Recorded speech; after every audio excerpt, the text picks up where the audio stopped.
2010년 3월 펜실베이니아 교회에 있는 모튼 가족의 뒷마당 수영장에서 2살 배기 제이미 모튼의 싸늘한 시신이 발견되었다.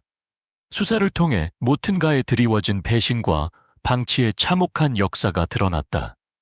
2009년 10월 펜실베이니아 시내의 명망 있는 마케팅 회사에서 에이드리언 모튼과 동료 니콜 해리스의 은밀한 관계는 비극과 절망으로 막을 내릴 연쇄적인 사건의 도화선이 되었다. 2008년 에이드리언과 클레어 모튼은 펜실베이니아의 조용한 교회에 있는 꿈에 그리던 집으로 이사했다. 하얀 울타리와 넓은 뒷마당이 있는 매력적인 2층 집은 그들이 이루기 위해 그토록 열심히 노력했던 모든 것을 상징했다. 에이드리언은 불과 36세의 나이에 마케팅 분야에서 승승장구하고 있었다. 그는 카리스마 넘치는 성격과 날카로운 두뇌로 유명한 명망 있는 회사에서 가장 빠르게 승진하여 고위 임원이 되었다. 에이드리언은 종종 친구와 동료들로부터 성공이 보장된 사람으로 묘사되었다. 34세의 클레어는 한때 갤러리에서 자신의 그림을 전시하는 큰 꿈을 가진 재능 있는 예술가였다. 그녀는 1999년 자신의 작품이 전시된 미술 전시회에서 에이드리언을 만났다. 그들의 인연은 순식간에 시작되었다. 그들의 관계는 서로에 대한 존경을 바탕으로 구축되었다. 그녀의 창의력과 그의 추진력, 그러나 에이드리언의 경력이 급성장하면서 클레어는 그를 지원하기 위해 예술적 야망을 잠시 접어두었다. 2008년에 아들 제이미가 태어났을 때 그녀는 전업주부의 역할을 완전히 받아들이고 모든 에너지를 가족에게 쏟았다.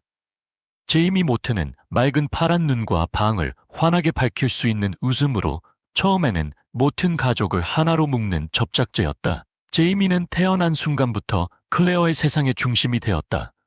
클레어는 따뜻하고 양육적인 환경을 조성하면서 제이미를 돌보는 데 헌신했다.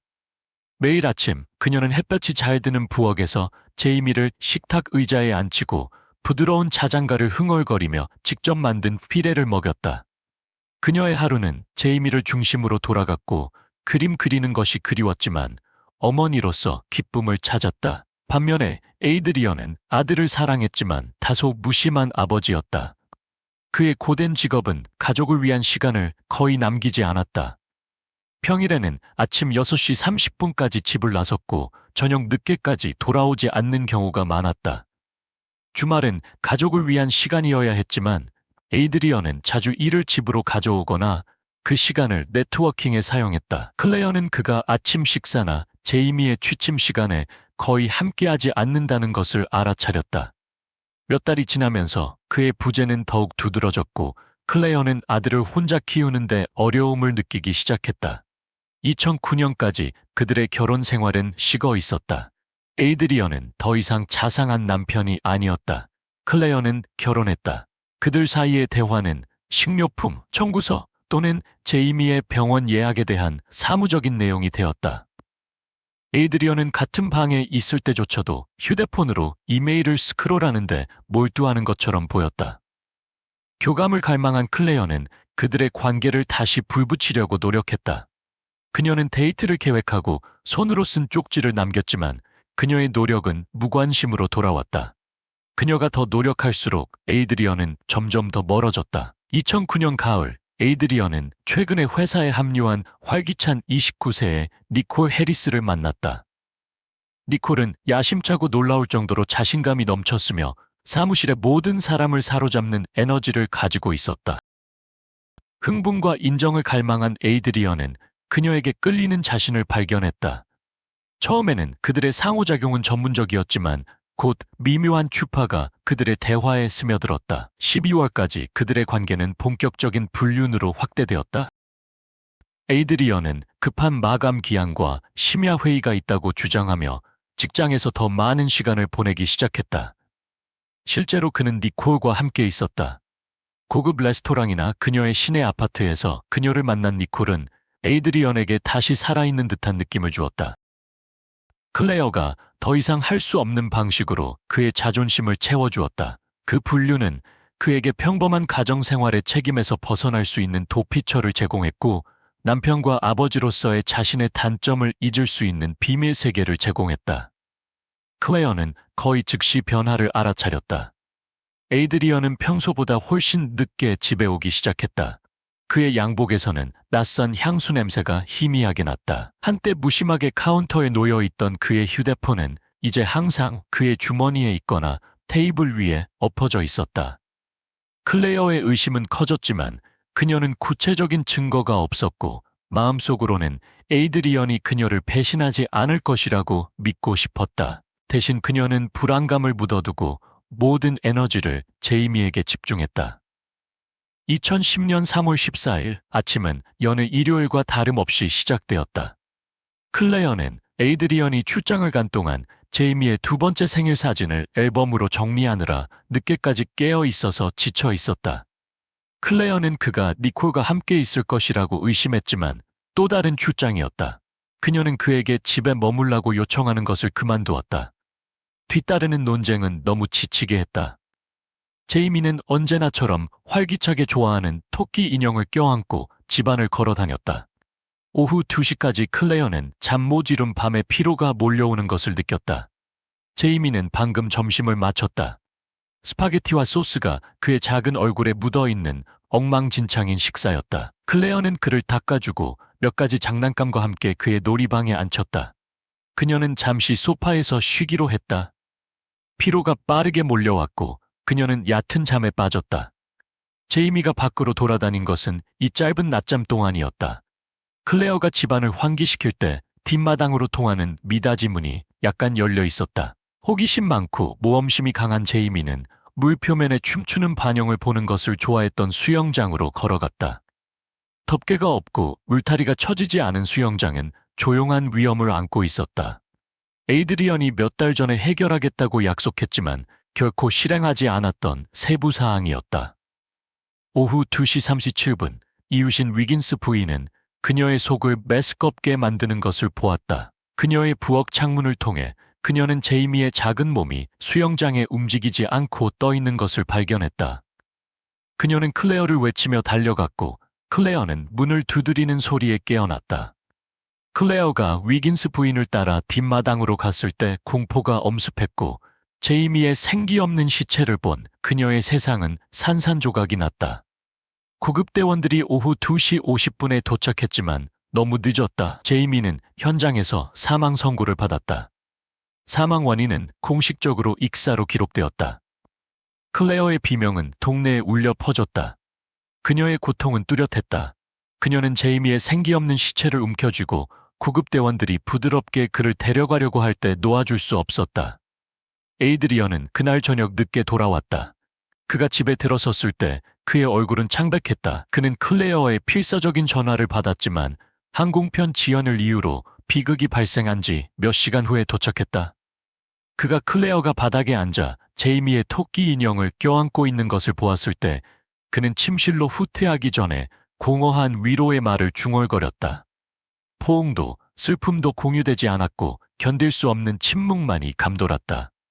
제이미의 죽음 이후 며칠 동안 클레어는 그림자 같은 존재가 되었다. 그녀는 먹는 것을 멈추고 거의 잠을 자지 않았으며 제이미의 텅 빈 아기 침대를 응시하며 몇 시간을 보냈다. 한편 에이드리언은 가능한 한 집을 피하면서 일에 몰두했다. 클레어는 그가 어떻게 그렇게 무심하고 아들의 죽음에 아무런 영향을 받지 않을 수 있는지 이해할 수 없었다.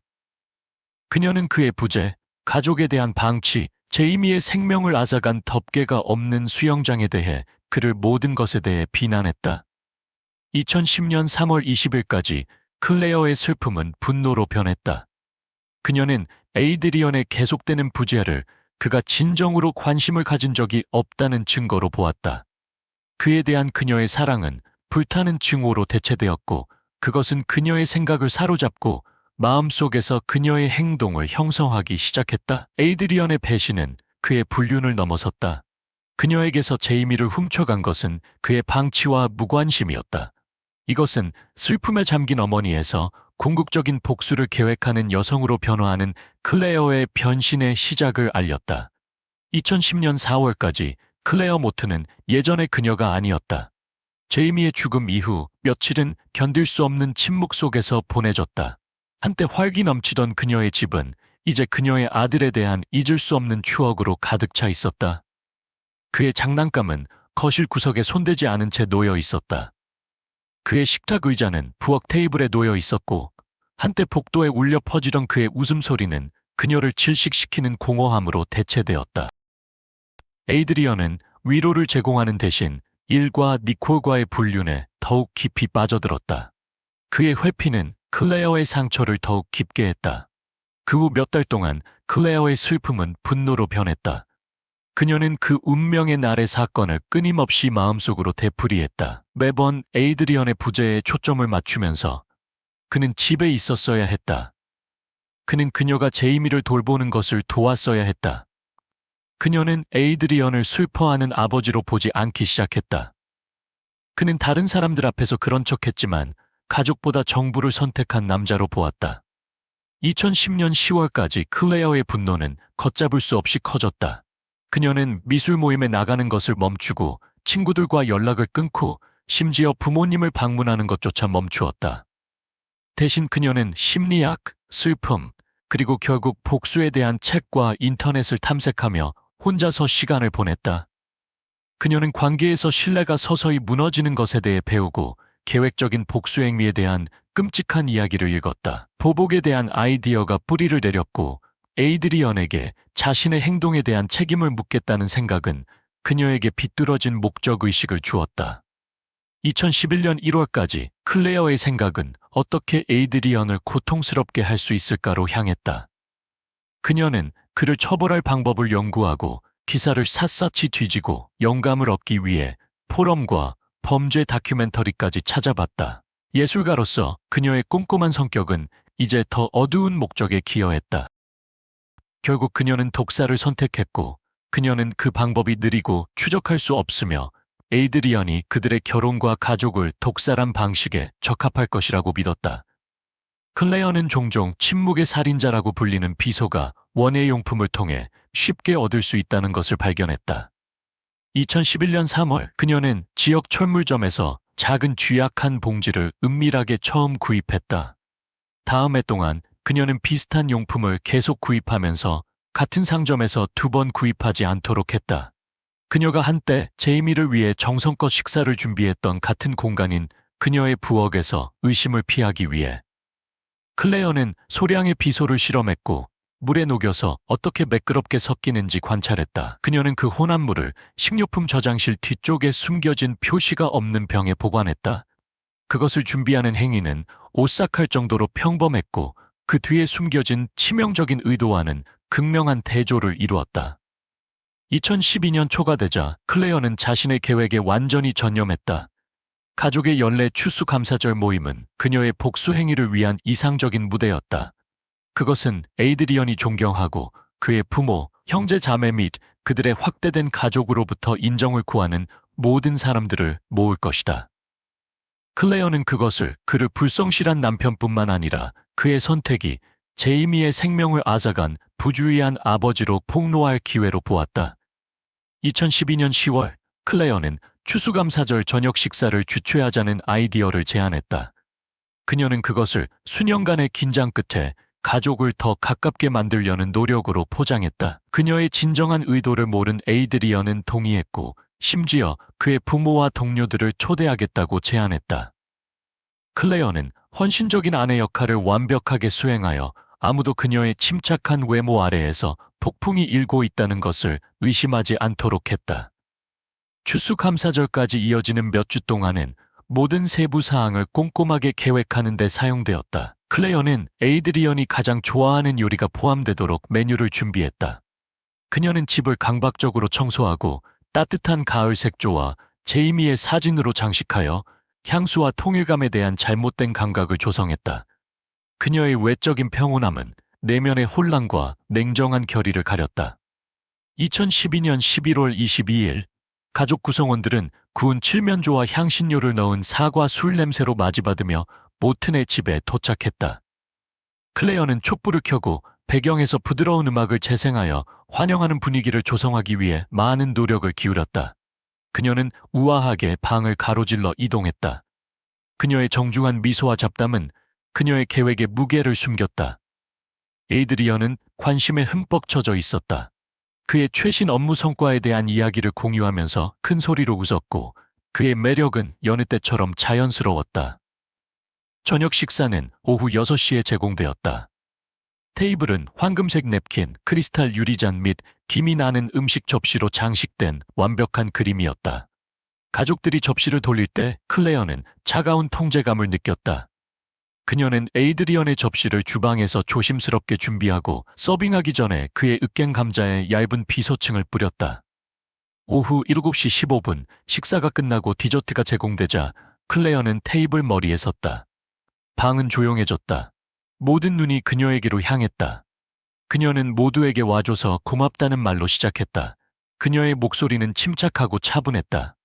그러나 그녀가 계속하자 그녀의 말은 바뀌었다. 그녀는 제이미, 그의 삶, 그리고 그의 부재의 고통에 대해 이야기했다. 지난 2년 동안 그녀를 사로잡았던 슬픔을 묘사하면서 그녀의 목소리는 약간 떨렸다. 방 안은 감정으로 무거워졌다. 가족들은 눈가를 훔쳤다. 그러다 오싹한 반전으로 클레어는 에이드리언에게로 방향을 틀었다. 그녀는 니콜과의 그의 불륜을 낱낱이 폭로하며 추악한 세부 사항을 모두 드러냈다. 그녀는 날짜, 위치를 언급하고 심지어 수년간 은밀히 수집한 인쇄된 이메일과 사진을 전시했다. 방 안은 숨 막히는 소리로 가득 찼고 에이드리언의 자신감 넘치는 태도는 무너졌다. 가족들은 충격적인 시선을 교환했다. 배신을 감당할 수 없었던 클레어는 제이미의 죽음에 이르는 사건을 이야기하면서 어조가 더욱 날카로워졌다. 그녀는 에이드리언의 과실을 비난하며 니콜과의 주말 여행이 제이미를 얼마나 취약하고 보호받지 못하게 만들었는지 강조했다. 그녀는 제이미의 생기 없는 시신을 발견한 순간을 묘사했다.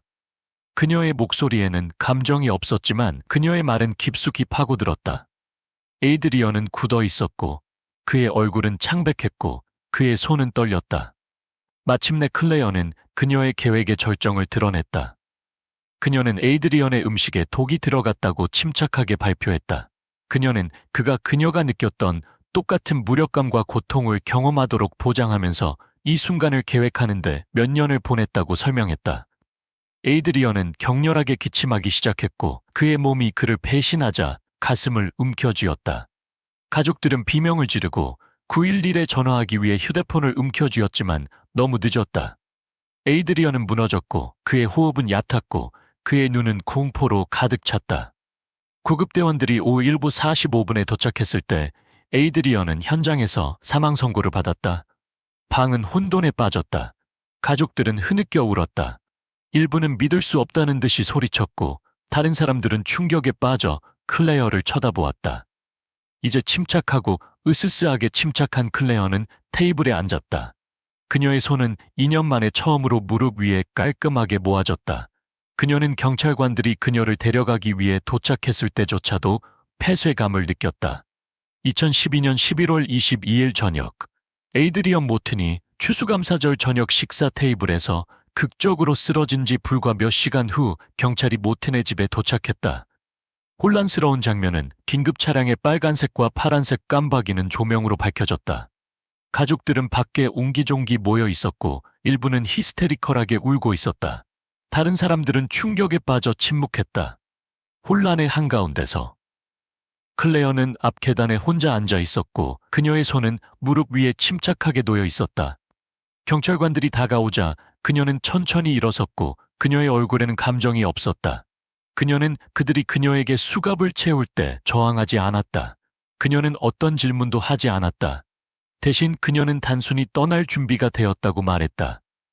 경찰관들은 클레어의 침착함에 불안해했다. 그들이 만난 대부분의 용의자들은 미친 듯이 울거나 저항했다. 그러나 클레어는 마치 그녀가 이미 역에서 이 순간을 위해 자신을 준비한 것처럼 으스스하게 침착함을 유지했다. 그녀는 망설임 없이 살인을 자백했다. 그녀는 그녀의 행동, 수년간의 계획을 자세히 설명했다. 에이드리언의 으깬 감자에 들어간 비소와 그녀가 그렇게 한 이유. 그녀의 어조는 마치 다른 사람의 이야기를 이야기하는 것처럼 초연하고 거의 임상적이었다. 노련한 형사들은 그녀의 뉘우침 부족에 충격을 받았다. 신문이 2012년 11월 23일 새벽 시간까지 진행되면서 클레어의 동기가 분명해졌다. 그녀는 에이드리언의 불륜의 배신, 제이미의 죽음으로 이어진 과실, 그리고 그 후 몇 년 동안 그녀를 사로잡았던 압도적인 슬픔을 설명했다. 일부 경찰관들은 그녀를 냉혈한 살인자로 보았지만 다른 사람들은 그들 맞은편에 앉아있는 망가진 여자에게 연민을 느끼지 않을 수 없었다. 2012년 11월 24일까지 추수감사절 살인사건 소식이 걷잡을 수 없이 퍼져나갔다.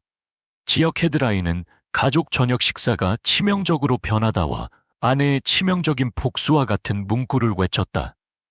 클레어의 자백에 대한 세부 사항이 드러나면서 전국 언론 매체들이 그 이야기를 다루었다. 그녀를 추수감사절 과부라고 부르면서 대중은 범죄의 오싹한 성격, 꼼꼼한 계획, 극적인 가족 대립 및 궁극적인 복수 행위에 사로잡혔다. 토크쇼에서는 클레어가 악당인지 피해자인지 논쟁했다. 일부는 그녀를 남편의 배신과 방치로 인해 극한으로 몰린 슬퍼하는 어머니로 묘사했지만 다른 사람들은 그녀를 치유보다 폭력을 선택한 계산적인 살인자로 비난했다. 진실한 범죄 애호가들은 그녀의 온라인 검색 기록부터 그녀가 침착하게 경찰에 자수하는 방식에 이르기까지 모든 세부 사항을 해부했다. 그 후 몇 주 동안 기자들은 모튼 가족과 그들의 이웃들에게 몰려들었다. 한때 아들의 성공을 자랑스러워했던 에이드리언의 부모는 이제 그의 불륜과 과실이 공개적으로 드러나는 것에 씨름하고 있었다. 그들은 그의 행동에 대한 수치심으로 인해 슬픔이 더해지면서 인터뷰를 피하고 집으로 후퇴했다. 한편 에이드리언의 전 정부인 니콜 해리스는 주목을 받았다. 마케팅 분야에서 떠오르는 스타였던 그녀의 경력은 하룻밤 사이에 무너졌다. 동료들은 거리를 두었고 고객들은 사업을 철회했다. 2012년 12월까지 니콜은 직장을 그만두고 주 밖으로 이사했다. 대중의 시야에서 사라지면서 살인을 직접 목격한 모튼의 확대 가족은 충격에 빠졌다. 에이드리언의 형제 자매들은 그들이 사랑했던 형제를 그의 행동이 그러한 비극으로 이어진 남자와 화해시키기 위해 고군분투했다. 일부는 클레어가 가족을 갈라놓았다고 비난했지만 다른 사람들은 제이미의 죽음과 클레어의 붕괴에서 에이드리언의 역할을 조용히 인정했다. 가족 모임은 긴장으로 가득 찼다.